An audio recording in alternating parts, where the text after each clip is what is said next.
آخرت کو چھوڑ کر صرف دنیا کو محبوب رکھنا جو ہے یہ غفلت کا باعث ہو جاتا ہے.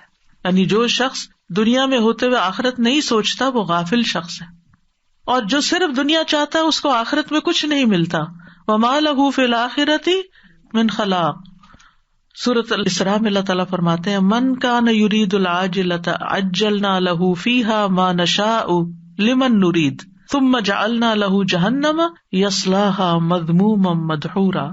جو شخص اس جلد ملنے والی دنیا کا ارادہ رکھتا ہے ہم اس کو اس میں جلدی دے دیں گے، جو چاہیں گے، سب کچھ نہیں، جتنا ہم چاہیں گے اور جس کے لیے چاہیں گے، سب کو بھی نہیں دیں گے جو بھی یہ مانگ رہے ہیں. پھر ہم نے اس کے لیے جہنم تیار کر رکھی ہے جس میں وہ داخل ہوگا مذمت کیا ہوا، دھتکارا ہوا. کیوں؟ کیونکہ اس کی ساری کوششوں، طلب تڑپ، محبت کا فوکس صرف دنیا تھی. تو دنیاوی غرض سے اگر کوئی شخص عمل کرتا ہے، نیک عمل بھی چاہے کرے، لیکن دنیا حاصل کرنے کے لیے، تو ایسے شخص کو آخرت میں کچھ حصہ نہیں ملے گا. لیکن اگر کوئی شخص آخرت کو حاصل کرنے کے لیے دنیا کے کام بھی کرتا ہے تو اس کی دنیا میں سے بھی آخرت کو حصہ مل جائے گا. لیکن محض دنیا کی خاطر نیک اعمال کرنے والے آخرت میں خسارے میں ہوں گے. اور اس کے لیے وہ حدیث ہے مشہور، ام سلمہ کہتی ہے میں نے نبی صلی اللہ علیہ وسلم سے کہا، ہشام بن مغیرہ صلہ رحمی کرتا تھا، مہمانوں کی میزبانی کرتا تھا، غلاموں کو آزاد کرتا تھا، کھانا کھلاتا تھا. اگر وہ اسلام کا دور پاتا تو مسلمان بھی ہو جاتا، کیا یہ اعمال اس کو فائدہ دیں گے؟ آپ نے فرمایا نہیں، وہ تو یہ سب کچھ دنیا کے لیے دیتا تھا تاکہ دنیا میں اس کا چرچا ہو، اس کی شہرت ہو، وہ دنیا کی تعریف چاہتا تھا. اس نے ایک دن بھی یہ نہیں کہا رب اغفر لی خطیئتی یوم الدین، اے میرے رب بدلے کے دن میری خطاؤں کو معاف کر دینا. تو ہونا کیا چاہیے، اس طرح کے جتنے بھی ہم کام کریں، چیریٹی کے کام کریں، لوگوں کی خدمت خیال رکھیں، ساتھ ہی دل میں دعا کرتے رہیں اور دل کا دھیان اس طرف رہے، یا اللہ اس کا صلہ مجھے آخرت میں عطا کرنا اور اس کے بدلے میرے گناہ معاف کر دینا. یعنی صدقہ کرنے کی ایک نیت کیا ہونی چاہیے کہ اللہ اس کے بدلے میرے گناہ معاف ہو جائیں، کیونکہ صدقہ گناہوں کی آگ کو ٹھنڈا کرتا ہے، اللہ تعالیٰ کے غضب کو ٹھنڈا کرتا ہے کہ جو بندے پہ بھڑکتا ہے گناہوں کی وجہ سے. رسول اللہ صلی اللہ علیہ وسلم نے فرمایا اس امت کو عظمت و رفعت، دین و نصرت اور زمین میں اقتدار کی خوشخبری دے دو، یعنی یہ امت بہت اوپر بھی جائے گی.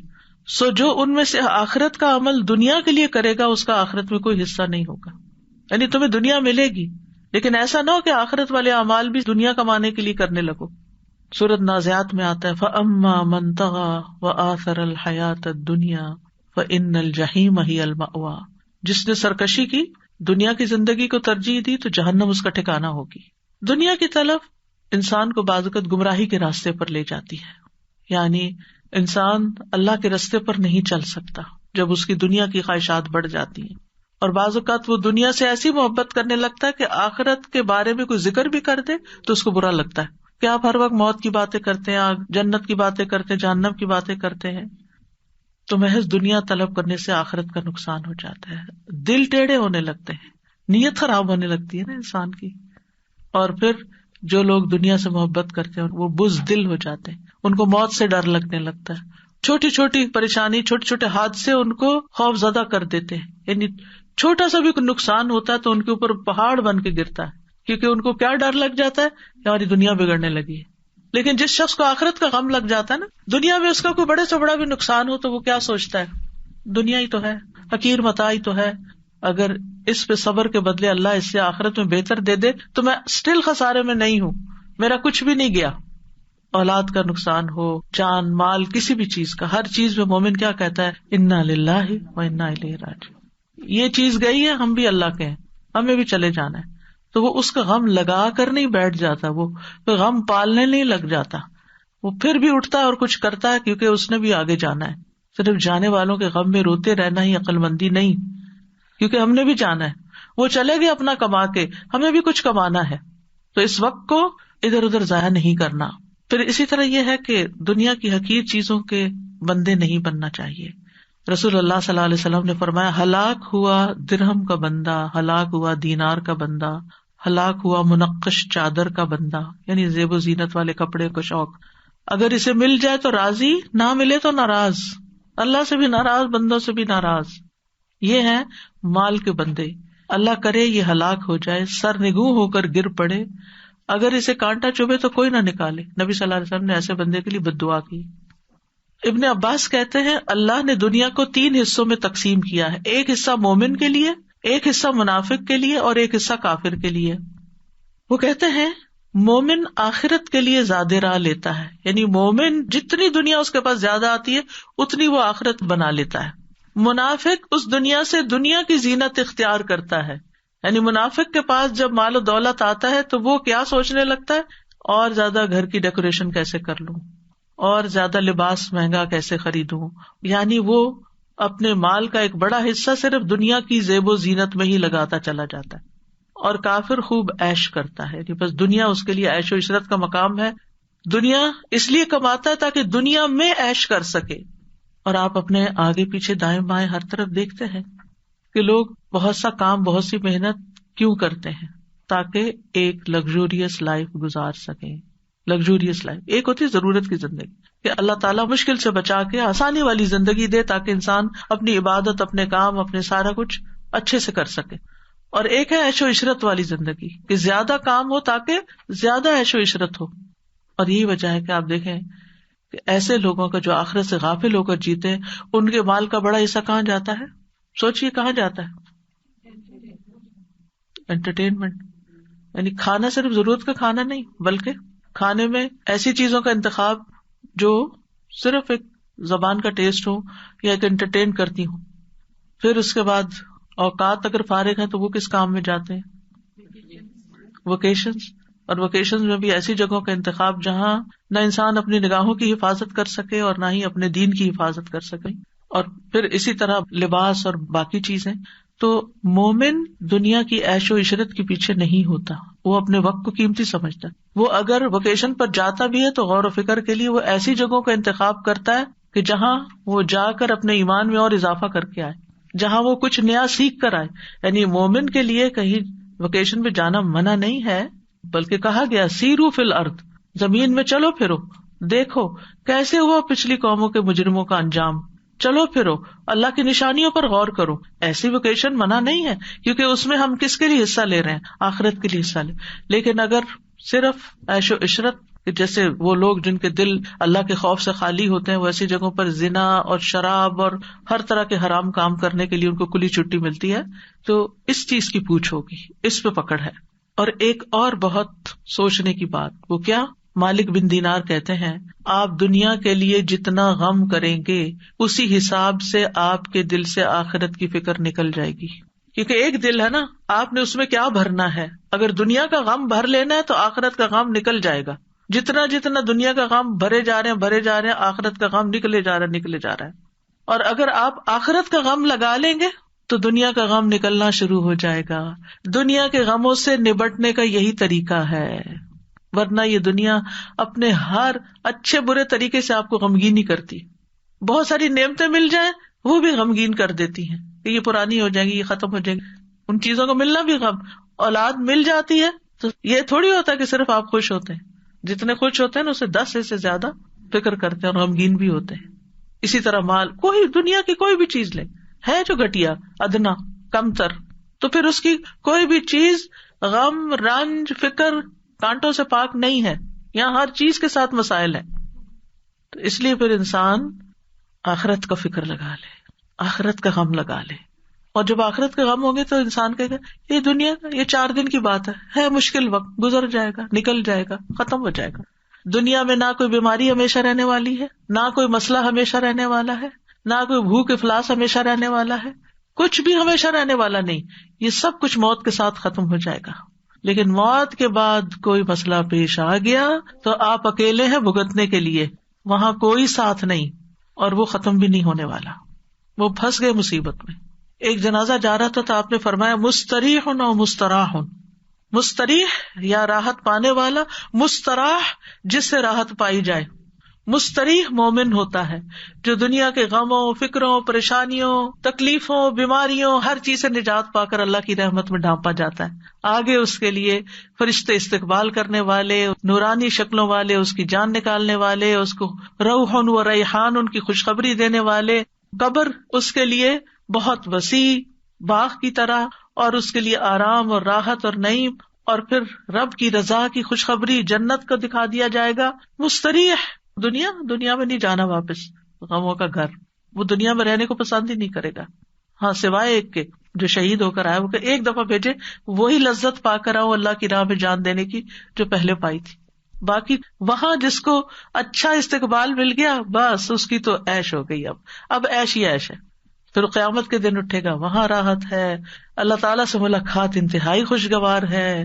اور پھر اس کے بعد حساب کتاب، میزان پہ حوض کوثر پر نبی صلی اللہ علیہ وسلم سے ملاقات ہے، پل صراط میں آنکھ جھپکتے گزر گئے، پھر آگے جنتیں، راحتیں، نعمتیں، اللہ کا دیدار، کیا کچھ ہے مومن کے لیے. مستریح. اور دوسرا ہے مستراح. وہ کون ہے؟ جو مرتا ہے تو لوگوں کو سکون ملتا ہے، لوگوں کی زندگی آرام میں آتی ہے، کیونکہ اس نے اتنا فساد مچایا ہوا ہوتا ہے فرعون کی طرح دنیا میں، کہ جب ایسے فرعون دنیا سے جاتے ہیں، ایسے فسادی لوگ دنیا سے جاتے ہیں، ایسے فسادی لوگ گھر سے نکلتے ہیں تو گھر والے شکر کرتے ہیں، اللہ تیرا شکر ہے تو نے اٹھا لیا اس بندے کو، ہماری جان آسان ہو گئی. ایسے نہ بنے کہ لوگ آپ کے مرنے کی دعائیں کرنے لگے، لوگوں کے فائدے کے بنے، لوگوں کے کام کے بنے.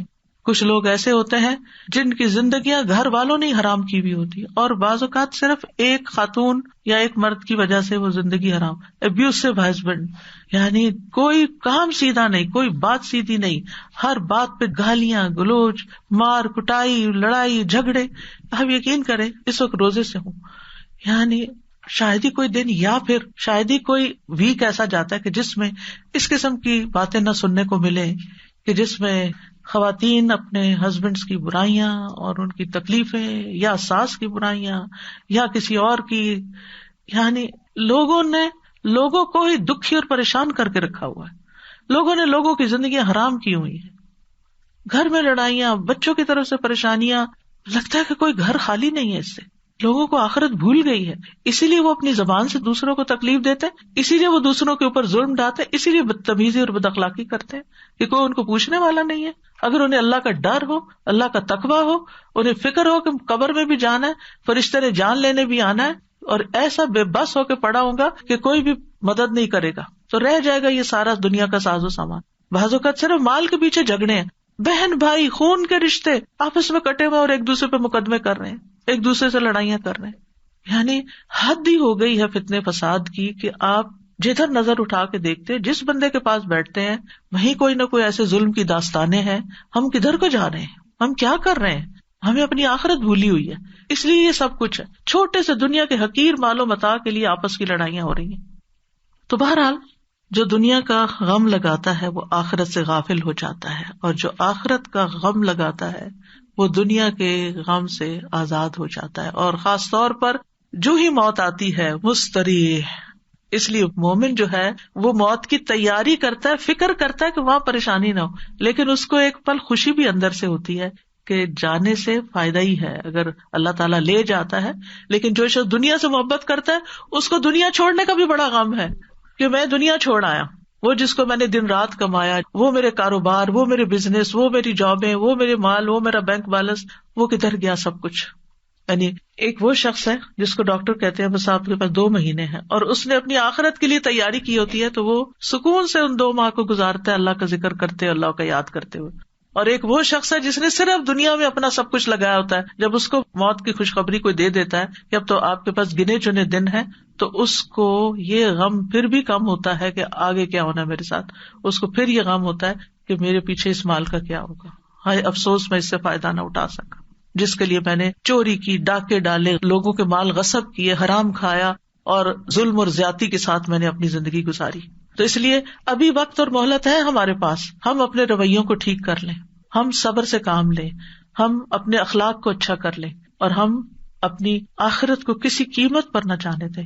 جو ہمارا حصہ نہیں بنتا، جو ہمارا مال نہیں، اس کے اوپر ہم نظر ہی نہ رکھیں. ظلم اور زیادتی کے ساتھ کسی کا مال ہتھیانے کی کوشش نہ کریں، جھوٹ بول کر کسی سے کچھ حاصل نہ کریں، اور اگر سچ بول کر اپنا بھی کچھ جاتا ہے تو جو رزق آپ کی قسمت میں ہے وہ آپ کے پاس آئے گا.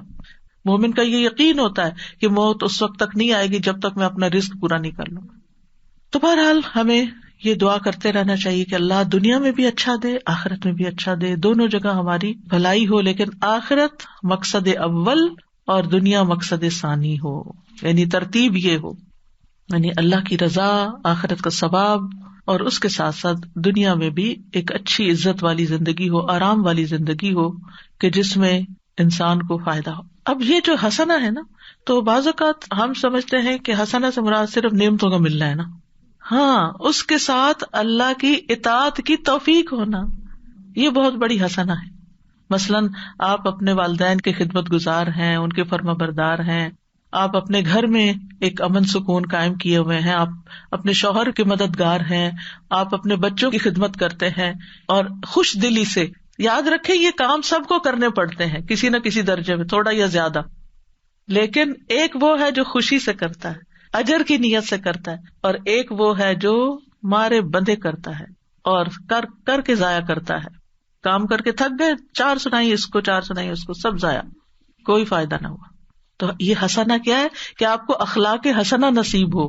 جب ہم مانگتے ہیں ربنا آتنا فی الدنیا حسنہ، ساری بلائی اچھا اخلاق دے اللہ، تاکہ ہم تھکے بھی تو تیری خاطر صبر کریں، ہمیں کوئی تکلیف پہنچے تو تیری خاطر صبر کر جائے، فوراً چنک کے جواب نہ دیں.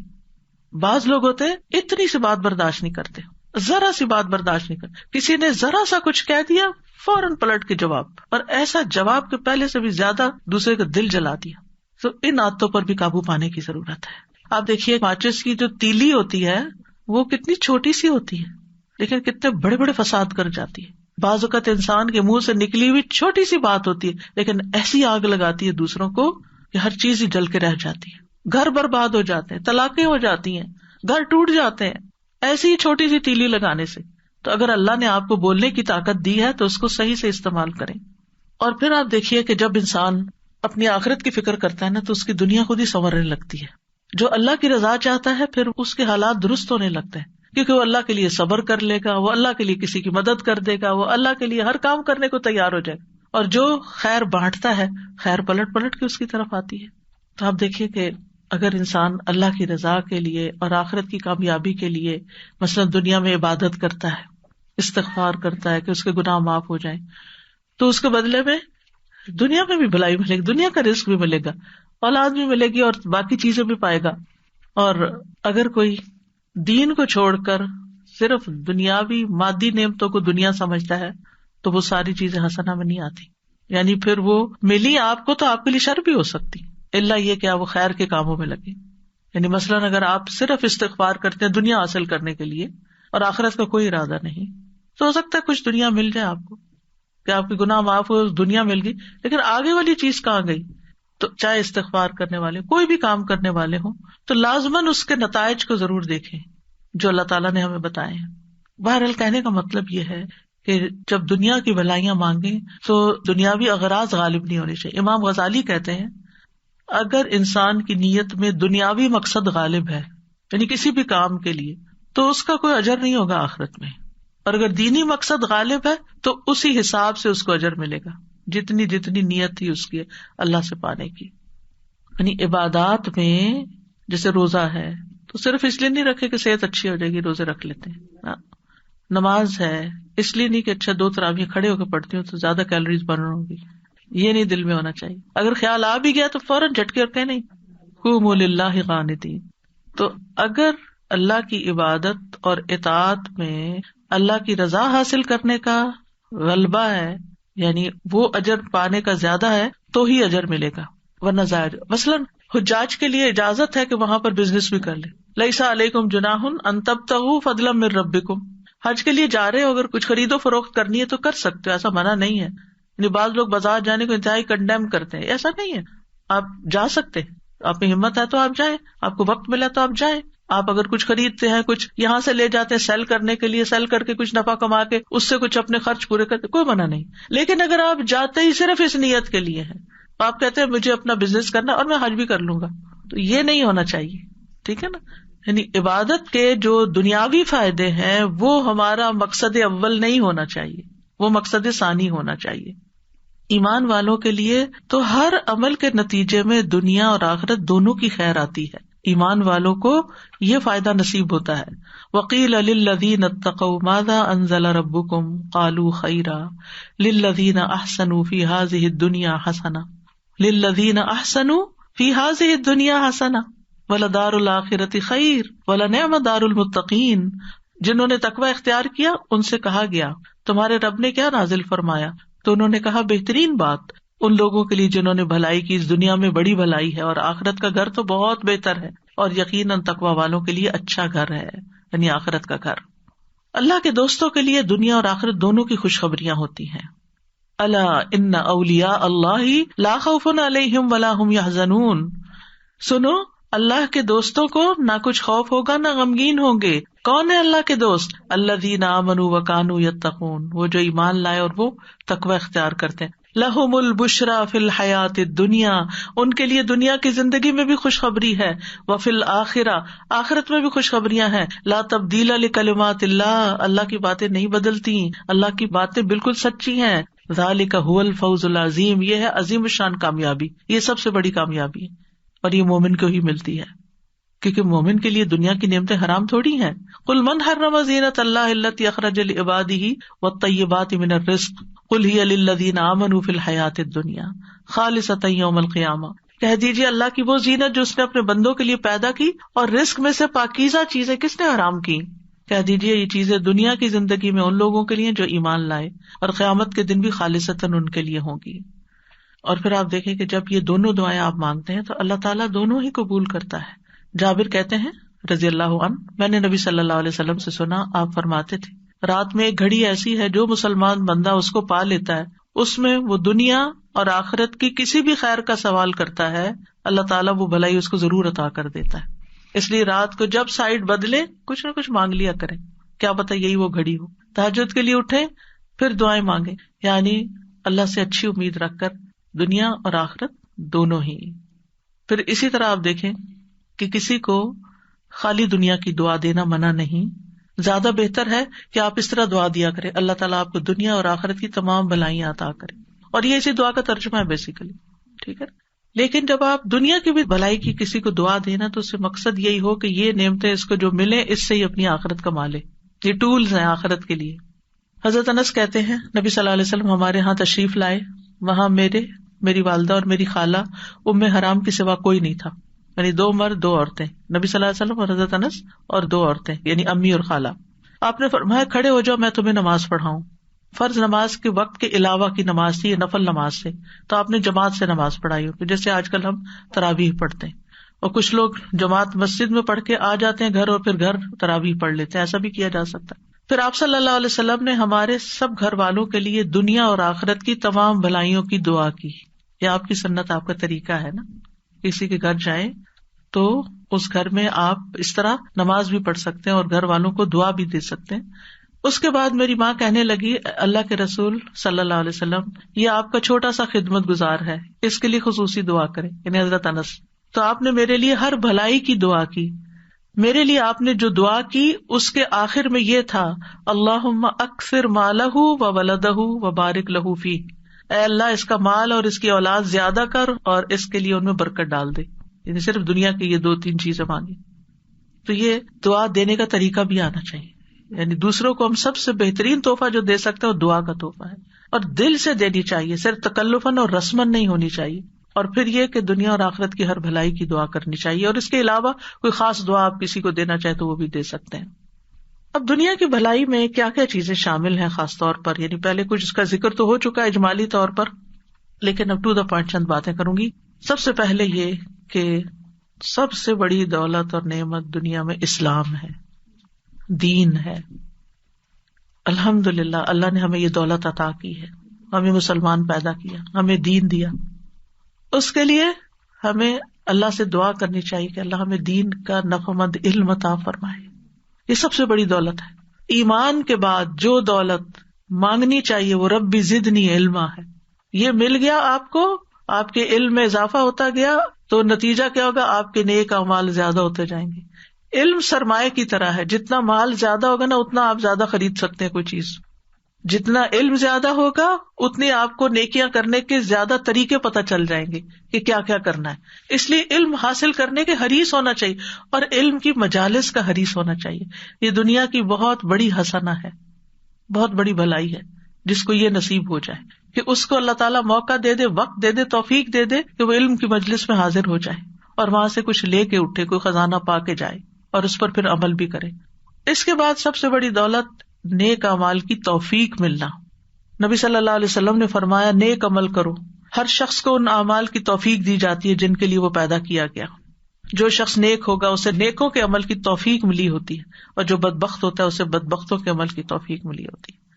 آپ دیکھیں بہت سے لوگ علم رکھتے ہیں مگر عمل کوئی نہیں کرتے, باتیں بہت کرتے ہیں لیکن جب عمل کا وقت آتا ہے انہیں سمجھ ہی نہیں آتی انہوں نے کیا کرنا ہے. تو اس لیے حکمت مانگنی چاہیے کہ اللہ ہمیں رائٹ ٹائم پہ رائٹ ڈیسیژن کرنے کی توفیق عطا کر, کہ کس وقت کرنا کیا ہے, ہمیں اپرچونٹیز اویل کرنے کی توفیق دے.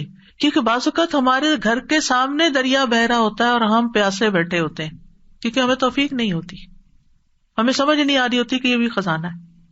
پھر آپ صلی اللہ علیہ وسلم نے یہ آیت بھی تلاوت کی, فَأَمَّا مَنْ أَعْطَى وَاتَّقَى وَصَدَّقَ بِالْحُسْنَى فَسَنُيَسِّرُهُ لِلْيُسْرَى. پھر یہ ہے کہ انسان اچھے علم پر عمل کے ساتھ ساتھ توفیق مانگنے کے ساتھ ساتھ ہر کام میں اللہ کی مرضی کو تلاش کرے, اس کے مطابق زندگی بسر کرے.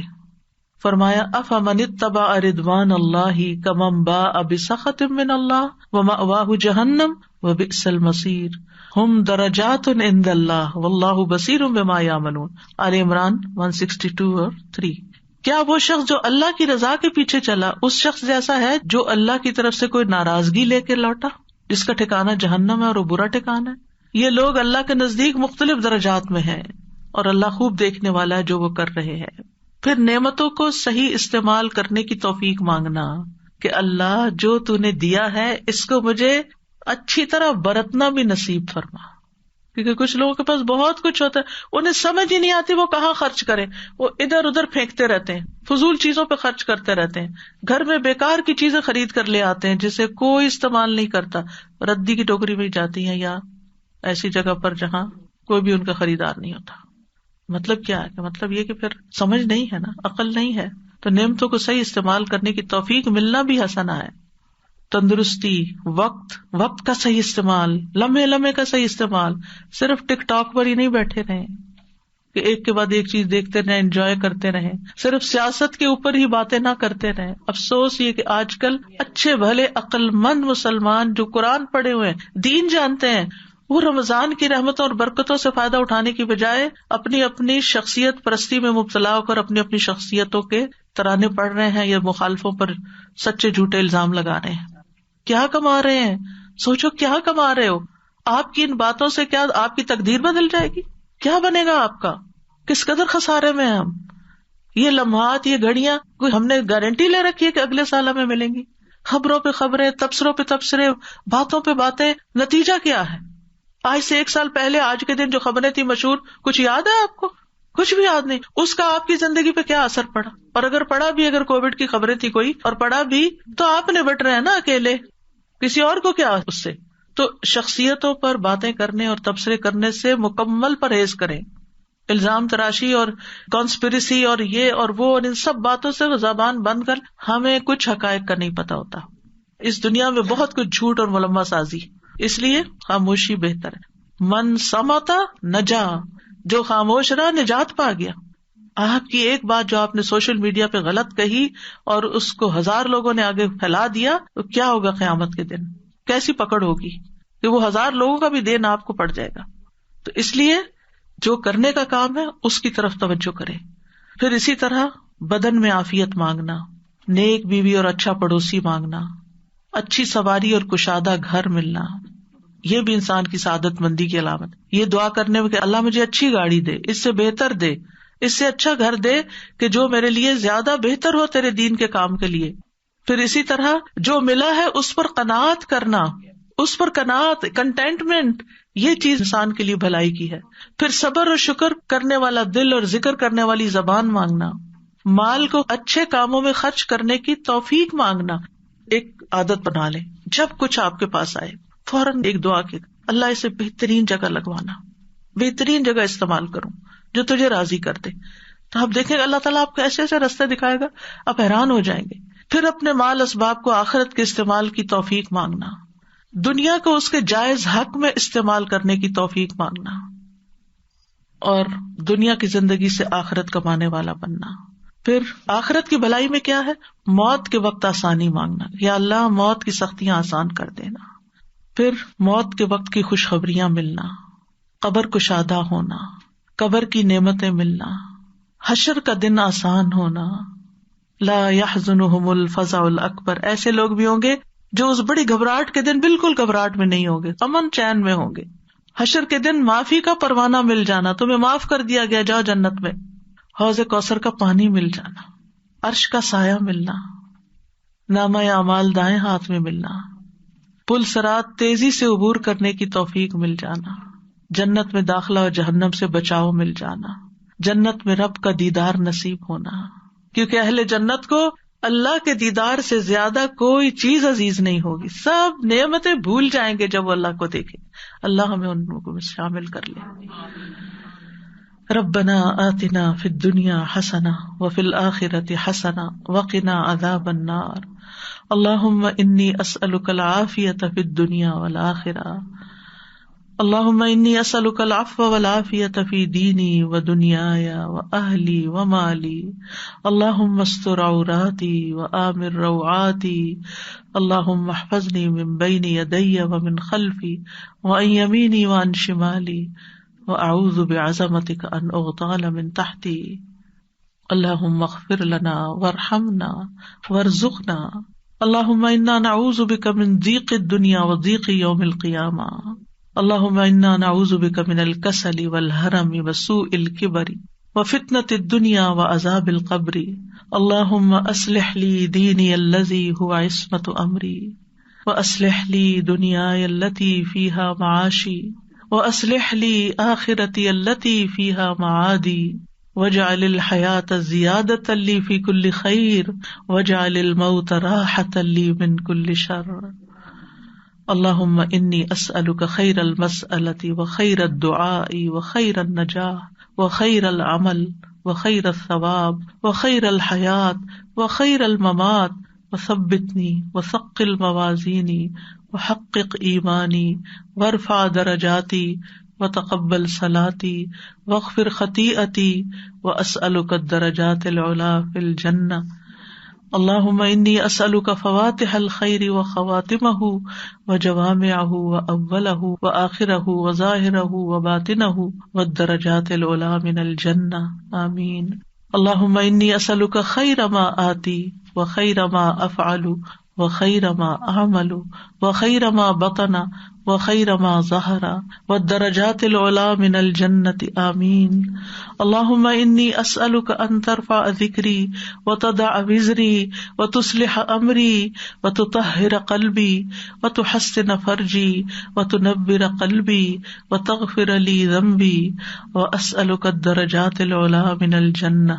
آمین. اللہم انی اسألک ان تبارک فی نفسی وفی سمعی وفی بصری وفی روحی وفی خلقی وفی خلقی وفی اہلی وفی محیای وفی مماتی وفی عملی فتقبل حسناتی واسألک الدرجات العلی من الجنہ. آمین. ربنا تقبل منا انک انت السمیع العلیم وتب علینا انک انت التواب الرحیم. وصلی اللہ تعالی علی خیر خلقہ محمد وعلی آلہ واصحابہ واہل بیتہ اجمعین برحمتک یا ارحم الراحمین.